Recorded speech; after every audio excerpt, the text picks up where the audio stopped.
केरल के राज्यपाल आरिफ मोहम्मद खान जी, कर्नाटक के राज्यपाल वजुभाई वाला जी,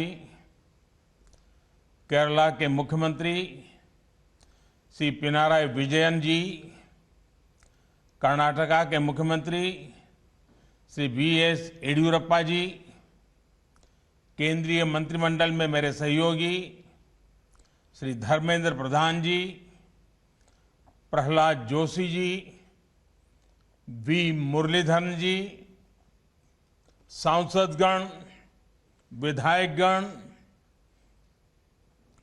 और भाई और बहनों, it is an honor to dedicate the 450-kilometer Kochi-Mangaluru natural gas pipeline to the nation. This is an important day for India, especially for the people of Kerala and Karnataka. These two states are being connected by a natural gas pipeline. I congratulate to people of these states. Congratulations also to all stakeholders for taking steps to providing clean energy infrastructure. The pipeline will have a positive impact on the economic growth of these two states. साथियों, Kochi Mangaluru pipeline इस बात का बहुत बड़ा उदाहरण है कि विकास को प्राथमिकता देते हुए सभी मिलकर काम करें तो कोई भी लक्ष्य असंभव नहीं। ये प्रोजेक्ट से जुड़े लोग जानते हैं कि इंजीनियरिंग के लिहाज से इसे पूरा करना कितना मुश्किल था। प्रोजेक्ट में कई दिक्कतें भी आई, लेकिन हमारे श्रमिकों, हमारे इंजीनियरों, हमारे किसानों और राज्य सरकारों के सहयोग से ये पाइपलाइन पूरी हुई। कहने को ये सिर्फ एक पाइपलाइन है, लेकिन दोनों राज्यों के विकास को गति देने में इसकी बहुत बड़ी भूमिका होने वाली है। क्यों आज देश गैस बेस्ड इकोनॉमी पर इतना बल दे रहा है? क्यों one nation one gas grid पर इतनी तेजी से काम हो रहा है? क्यों आत्मनिर्भर भारत के लिए गैस बेस्ड इकोनॉमी का तेजी से विस्तार बहुत जरूरी है? वो सिर्फ इस एक पाइपलाइन के फायदों से समझ आ जाएगा। पहला, ये पाइपलाइन दोनों राज्यों में लाखों लोगों के लिए ईज ऑफ लिविंग बढ़ाएगी। दूसरा, ये पाइपलाइन दोनों ही राज्यों के गरीब, मध्यम वर्ग और उद्यमियों का खर्च कम करेगी। तीसरा, ये पाइपलाइन अनेक शहरों में सिटी गैस डिस्ट्रीब्यूशन सिस्टम उसका एक माध्यम बनेगी। चौथा, ये पाइपलाइन अनेक शहरों में सीएनजी आधारित ट्रांसपोर्ट सिस्टम को डेवलप करने का आधार बनेगी। पांचवा, ये पाइपलाइन मैंगलोर केमिकल और फर्टिलाइजर प्लांट को ऊर्जा देगी, कम खर्च में खाद बनाने में मदद करेगी, किसान को मदद होगी। छठा, ये पाइपलाइन मैंगलोर रिफाइनरी और पेट्रोकेमिकल को ऊर्जा देगी, उन्हें स्वच्छ ईंधन देगी।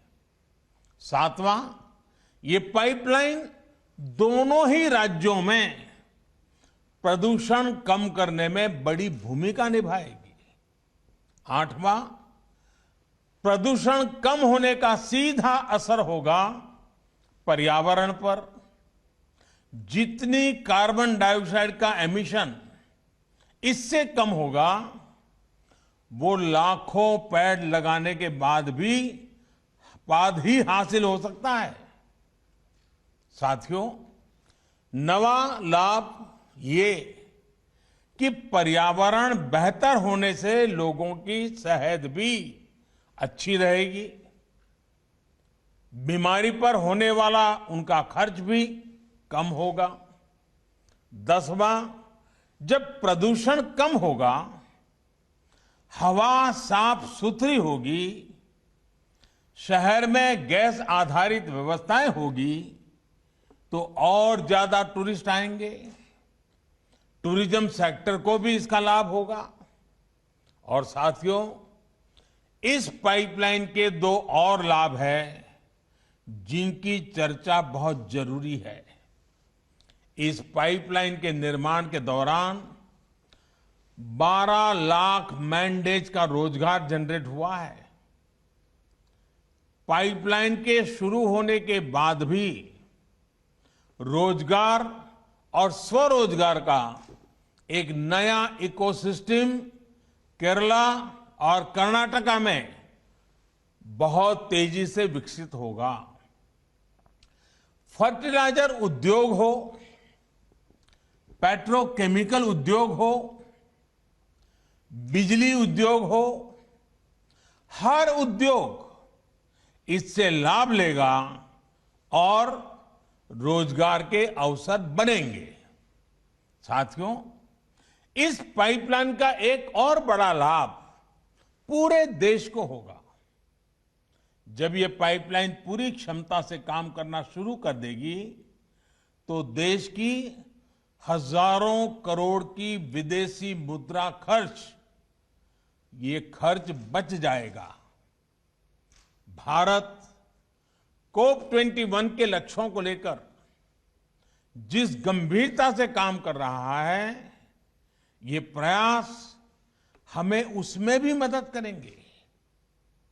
साथियों, दुनिया भर के एक्सपर्ट्स का कहना है कि 21वीं सदी में जो भी देश अपनी कनेक्टिविटी पर और क्लीन एनर्जी पर सबसे ज्यादा जोर देगा, तेजी से काम करेगा, वो तेजी से नई ऊंचाई पर पहुंचेगा।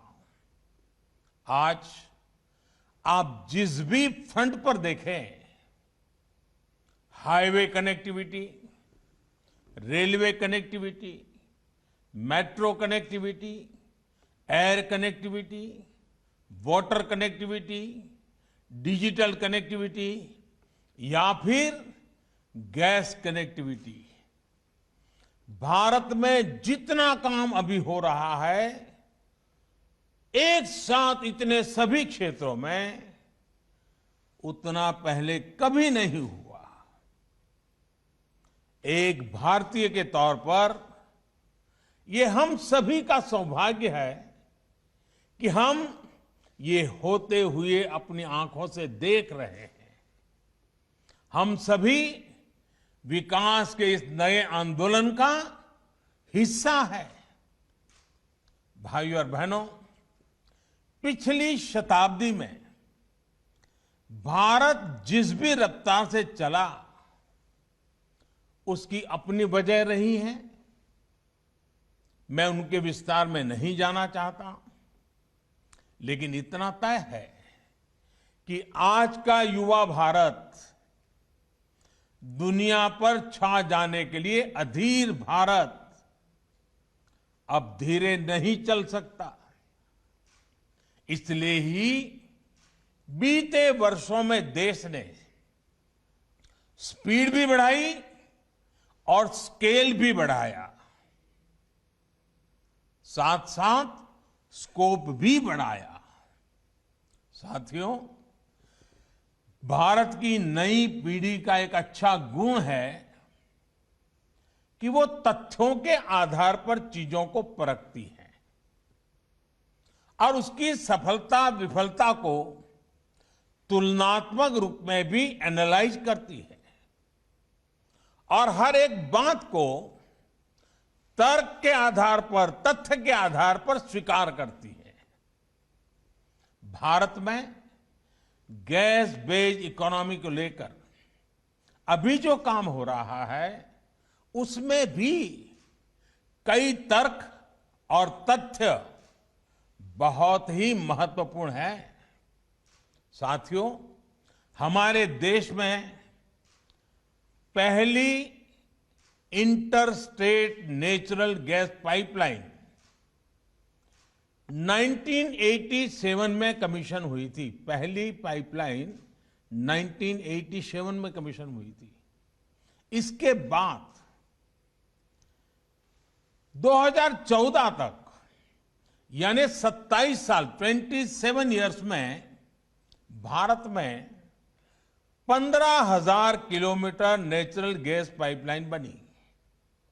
आज देश भर में पूरब, पश्चिम, उत्तर, दक्षिण 16,000 किलोमीटर से ज्यादा नई गैस पाइपलाइन पर काम चल रहा है। ये काम अगले 4-6 साल में पूरा होने वाला है। आप कल्पना कर सकते हैं, जितना काम 27 वर्षों में हुआ, हम उससे ज्यादा काम उसके आधे समय में करने का लक्ष्य लेकर चल रहे हैं। साथियों, इसी तरह एक और उदाहरण है सीएनजी स्टेशन का। हमारे देश में पहला सीएनजी स्टेशन 1992 के आसपास शुरू हुआ था। साल 2014 तक 22 साल में हमारे देश में सीएनजी स्टेशनों की संख्या 900 से ज्यादा नहीं थी, 900 से ज्यादा नहीं थी। जबकि पिछले 6 वर्षों में 1500 के करीब नए सीएनजी स्टेशन शुरू हुए हैं। अब सरकार इस लक्ष्य पर काम कर रही है कि देश भर में सीएनजी स्टेशनों की संख्या को 10,000 तक पहुंचाया जाए। अभी जो ये पाइपलाइन कमीशन हुई है, ये भी केरला और कर्नाटका के अनेक शहरों में 700 सीएनजी स्टेशन खोलने में मदद करेगी। साथियों, एक और दिलचस्प आंकड़ा है पीएनजी कनेक्शन का। रसोई में पाइप से जो गैस पहुंचाई जाती है उसका 2014 तक हमारे देश में सिर्फ 25 लाख पीएनजी कनेक्शन थे। मतलब कि घरों में पाइपलाइन से गैस 25 लाख। आज देश में 72 लाख से ज्यादा घरों की रसोई में पाइप से गैस पहुंच रही है। कोची मंगलुरु पाइपलाइन से 21 लाख और नए लोग पीएनजी सुविधा का लाभ ले पाएंगे। भाइयों और बहनों, लंबे समय तक भारत में एलपीजी कवरेज की स्थिति क्या रही, ये हम सभी जानते हैं। साल 2014 तक जहां 14 करोड़ एलपीजी कनेक्शन देश भर में थे, वहीं बीते 6 सालों में इतने ही नए कनेक्शन और दिए गए हैं। उज्ज्वला योजना जैसी स्कीम से देश के 8 करोड़ से ज्यादा गरीब परिवारों के घर कुकिंग गैस तो पहुंची है, साथ ही इससे एलपीजी से जुड़ा इंफ्रास्ट्रक्चर भी देश में मजबूत हुआ है। साथियों, एक बड़ी वजह रही कि कोरोना काल में देश में रसोई गैस की किल्लत कभी नहीं हुई। गरीब से गरीब को हम उस मुश्किल समय में करीब 12 करोड़ मुफ्त सिलेंडर उपलब्ध करा पाए। साथियों, सरकार के इन प्रयासों का, इतनी तेजी से किए जा रहे कार्यों का एक और प्रभाव हुआ है। इसकी चर्चा उतनी हो नहीं पाती। याद करिए, हमारे यहां केरोसिन को लेकर कितनी लंबी लंबी लाइनें लगा करती थी। राज्य सरकारें भारत सरकार को चिट्ठियां लिखती थी केरोसिन का कोटा बढ़ाने के लिए, केरोसिन की डिलीवरी के लिए। केंद्र और राज्य के बीच में हमेशा तनाव रहता था। आज जब रसोई के लिए गैस आसानी से मिल रही है, रसोई तक गैस आसानी से पहुंच रही है, तो केरोसिन की किल्लत भी कम हुई है। आज देश के कई राज्य और केंद्र शासित प्रदेश खुद को केरोसिन मुक्त राज्य घोषित कर चुके हैं। Friends, our government believes in an integrated approach for energy planning. Our energy agenda is all inclusive. Since 2014, we have brought in various reforms across the oil and gas sector. These reforms cover exploration and production, natural gas marketing and distribution. We plan to achieve one nation, one gas grid. We also want to shift to gas-based economy. The use of natural gas has several environmental benefits. The government is taking policy initiative to increase the share of natural gas in India's energy basket from 6% to 15%. Crores of rupees would be invested in the oil and gas sector in this decade itself. Dedication of this Kochi-Mangaluru natural gas pipeline of GAIL is a part of our journey to move towards one nation, one gas grid. Clean energy is important for a better future. The pipeline will help improve clean energy access. Our government is also making many efforts in other sectors. Take, for example, the Swachh Bharat movement, the efforts to increase LED bulbs for electric mobility. साथियों, आज कोशिश ये है कि देश को भविष्य की जरूरतों, भविष्य की एनर्जी नीड्स के लिए आज से ही तैयार किया जाए। इसलिए एक तरफ देश में नेचुरल गैस पर फोकस किया जा रहा है, तो दूसरी तरफ देश अपने एनर्जी रिसोर्स को भी डाइवर्सिफाई कर रहा है। अभी हाल ही में गुजरात में दुनिया के सबसे बड़े रिन्यूएबल एनर्जी प्लांट का हाइब्रिड सिस्टम का रिन्यूएबल एनर्जी प्लांट का काम शुरू हुआ है। विंड और सोलर कंबाइन। इसी तरह आज देश में ही बायोफ्यूल्स पर बहुत बड़े स्तर पर काम चल रहा है। गन्ना हो या अन्य एग्रो प्रोडक्ट्स हो, इनसे इथेनॉल के निर्माण पर गंभीरता से काम किया जा रहा है। अगले 10 साल में पेट्रोल में होने वाली इथेनॉल ब्लेंडिंग को 20% तक करने का लक्ष्य रखा गया है। यही नहीं, इलेक्ट्रिक मोबिलिटी से जुड़े सेक्टर को, इसमें जुड़े इंफ्रास्ट्रक्चर को भी बहुत अधिक प्रोत्साहन दिया जा रहा है।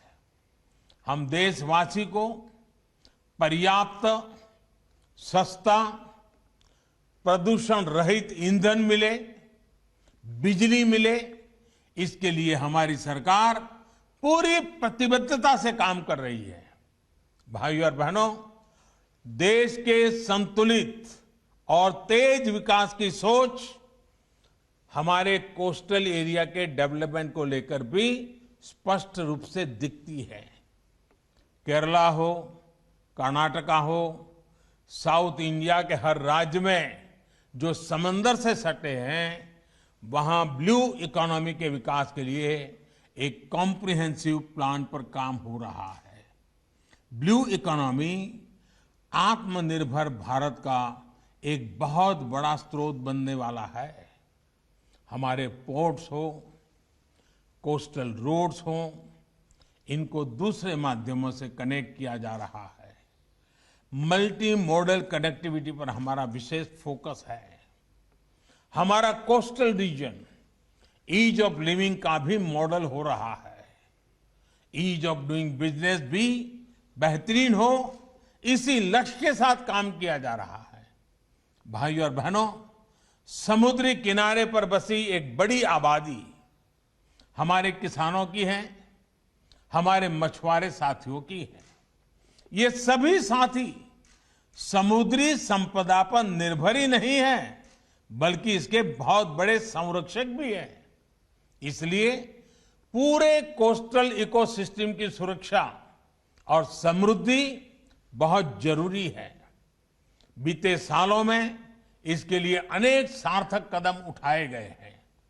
मछुआरों को डीप सी फिशिंग के लिए जरूरी मदद हो, फिशरीज का अलग डिपार्टमेंट बनाना हो, मत्स्य व्यापार से जुड़े साथियों को भी सस्ते ऋण के लिए किसान क्रेडिट कार्ड देना हो, इससे सामान्य मछुआरे साथी को भी लाभ हो रहा है। कुछ महीने पहले देश में 20,000 करोड़ रुपए की मत्स्य संपदा योजना शुरू की गई है। इसका सीधा लाभ केरला और कर्नाटका के लाखों मछुआरे साथियों को होने वाला है। आज मछली से जुड़े एक्सपोर्ट में तो हम तेजी से आगे बढ़ ही रहे हैं। एक क्वालिटी प्रोसेस सी फूड का हब भारत हो, इसके लिए भी हर जरूरी कदम उठाए जा रहे हैं। दुनिया में सीवीड की डिमांड बढ़ रही है, जिसको पूरा करने में भारत अहम भूमिका निभा सकता है। सीवीड फार्मिंग के लिए किसानों को जितना प्रोत्साहन मिलेगा, उतनी ही तेजी से इस क्षेत्र में भी हम आगे बढ़ेंगे। हम एकजुट होकर संकल्पित भाव से काम करेंगे, तभी हम हर राष्ट्रीय लक्ष्य को तेजी से हासिल कर पाएंगे। एक बार फिर कोची मंगलुरु गैस पाइपलाइन के लिए केरला और कर्नाटक के सभी नागरिक भाइयों बहनों को, इस काम से जुड़े हुए सभी महानुभावों को अनेक अनेक बधाइयां देता हूं, बहुत बहुत बधाई देता हूं। धन्यवाद।